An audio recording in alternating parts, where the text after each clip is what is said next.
ह्या नंतरच्या विधीमध्ये मुलाचं आणि मुलीचं त्या कशाला डोकं लावलं जातं. हा शॉट आपल्याला अरेंज करून सुद्धा घेता येतो किंवा न अरेंज करता सुद्धा घेऊ शकतो. जर आपण अरेंजच करणार असू तर ह्या शॉटला आपण लाइटिंग करू शकतो आणि हा शॉट घेऊ शकतो. जर आपण अरेंज करणार नसू तर हा शॉट आपण वाईड अँगलने स्लायडरने घेऊ शकतो आणि त्याची सुंदरता दाखवू शकतो.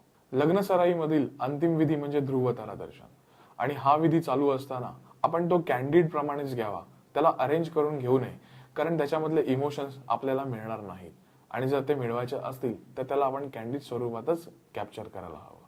लग्न सराईमध्ये सगळ्यात अंतिम विधी हा विदाईचा असतो आणि तो कॅप्चर करणं हे फार महत्त्वपूर्ण असतं, कारण त्याच कॅप्चर मोमेंटमुळे आपल्या व्हिडिओची शान वाढणार असते आणि त्याच्यामध्ये इमोशन्स अजून येणार असतात. त्यामुळे हे आपण स्किप करून बिलकुल चालणार नाही. आणि तसंच तिथे चालणाऱ्या प्रत्येक मोमेंटवरती त्या विदाईमध्ये मुलगी आईला भेटत असते, भावाला, वडिलांना भेटत असते आणि तिचे इमोशन्स तिथे फार मोठ्या प्रमाणावरती आणि तिच्या आई वडिलांचंही इमोशन फार मोठ्या प्रमाणावरती आपल्याला दिसून येत असतात आणि आपण ते तेवढ्याच हळूवारपणे आणि एकदम सतर्कतेने कॅप्चर करायला हवेत.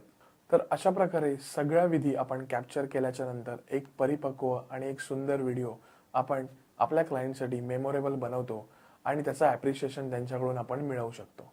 आणि ह्याच गोष्टी केल्याच्या नंतर एक आपल्याला सुद्धा सॅटिस्फॅक्शन मिळतं आणि क्लायंटकडून ॲप्रिशिएशन मिळतं. त्याशिवाय आपल्याला त्यांच्याकडून अजून रेफरन्सेस मिळतात आणि आपला बिझनेस हा वाढायला लागतो.